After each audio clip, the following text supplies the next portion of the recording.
नमस्कार दोस्तों, आप देख रहे हैं हमारा चैनल इन्फो काउंटर और मैं हूं छवि। दोस्तों, आज हम बात करेंगे बिहार की। बिहार भारत का एक छोटा सा राज्य जिसकी अपनी अवधारणाएं हैं, अपना इतिहास है और भारत की राजनीति में एक अहम स्थान रखता है। ये तो मौजूदा दौर की बात हो गई। बिहार को लेकर के बहुत सारी गलत अवधारणाएं भारत के अलग अलग राज्यों में फैली है। इन अवधारणाओं को दूर करना होगा। मैं ये नहीं कहता कि वो राज्य अच्छे नहीं हैं, वे सब राज्य अच्छे हैं, उनका भी इतिहास अच्छा होगा, उनके यहाँ भी बहुत सारी चीजें होंगी, लेकिन हमारा बिहार भी कम नहीं है।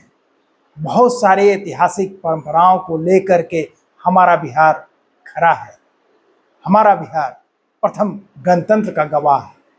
हमारा बिहार जहाँ से तारे की गणना करना आसान हुआ, हमारा बिहार जहाँ जीरो की खोज हुई, वैसा है हमारा बिहार। बात प्राचीन काल की हो या आधुनिक काल की, बिहार अभी भी अव्वल है।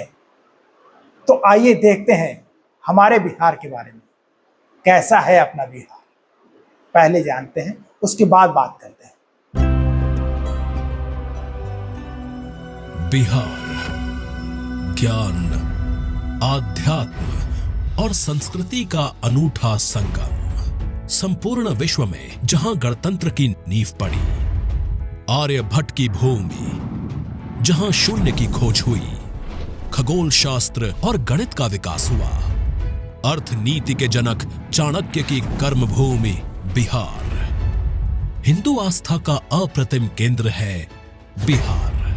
ऐसा कहा जाता है कि श्री राम और उनके भाई लक्ष्मण बचपन में ऋषियों की रक्षा के लिए ऋषि विश्वामित्र के साथ बक्सर पहुंचे थे।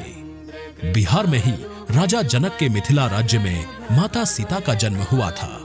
यहीं पर श्री राम और माता सीता का विवाह हुआ और ऋषि वाल्मीकि ने अपने आश्रम में महाकाव्य रामायण की रचना की।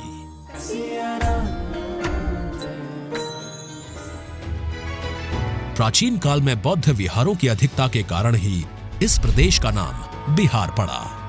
आज भी गौतम बुद्ध के पद चिन्हों को यहाँ महसूस किया जा सकता है।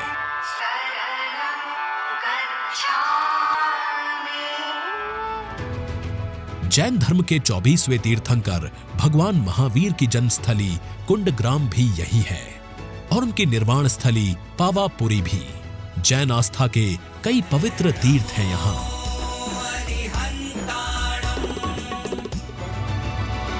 सिखों के 10वें गुरु श्री गुरु गोविंद सिंह जी महाराज की जन्मस्थली है बिहार।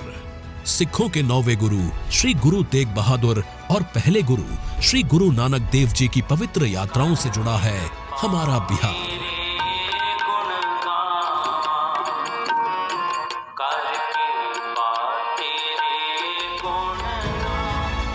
बिहार वो प्रदेश है जहां इस्लाम धर्म से जुड़े सूफी संतों ने मनेर शरीफ, बिहार शरीफ जैसी दरगाहों से अमन और भाईचारे का पैगाम दिया।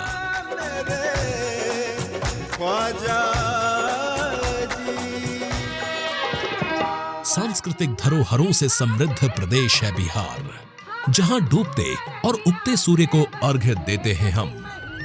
दुनिया का सबसे बड़ा पशु मेला लगता है यहाँ। दुनिया भर से अपने पितरों का तर्पण करने यहीं आते हैं लोग। मधुबनी चित्रकला की सजीवता, सिक्की कला की बारीकियां, पत्थर की शिल्प कलाओं में स्पंदन करता है बिहार। बिहार का अतुलनीय योगदान रहा है भारत के स्वतंत्रता संग्राम में। पंडित राजकुमार शुक्ल के हठ ने गांधी जी को चंपारण पहुंचाया, जो उनके सत्य और अहिंसा की प्रयोगशाला बना, और इसी बिहार की धरती ने उन्हें गांधी से महात्मा बनाया।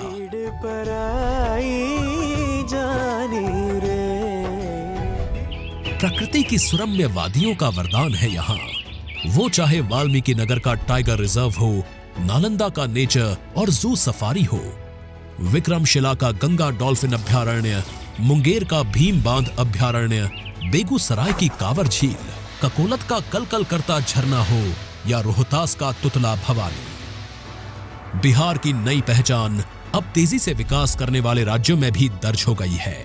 जेपी गंगा पथ, पाटली पथ, अटल पथ, लोहिया पथ चक्र जैसी महत्वपूर्ण सड़कों, पुल पुलिया और ग्रामीण पथों से लोगों की यात्राएं अब सुलभ हुई हैं। बापू टावर, सरदार पटेल भवन, सम्राट अशोक कन्वेंशन केंद्र, सभ्यता द्वार, पटना समाहरणालय, अंजुमन इस्लामिया हॉल पटना, महाबोधि सांस्कृतिक केंद्र बोध गया, राजगीर अंतर्राष्ट्रीय कन्वेंशन सेंटर जैसे उत्कृष्ट एवं आइकॉनिक भवन अब नए बिहार के प्रतीक हैं। दोस्तों, देखा आपने हमारे बिहार के बारे में, वो बिहार जो सदियों से गौरवमयी इतिहास को अपने में समेटे चला जा रहा है।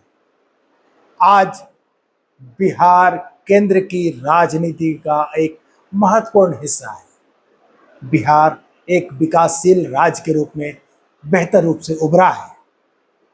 केंद्र की राजनीति बिहार से शुरू हो रही है।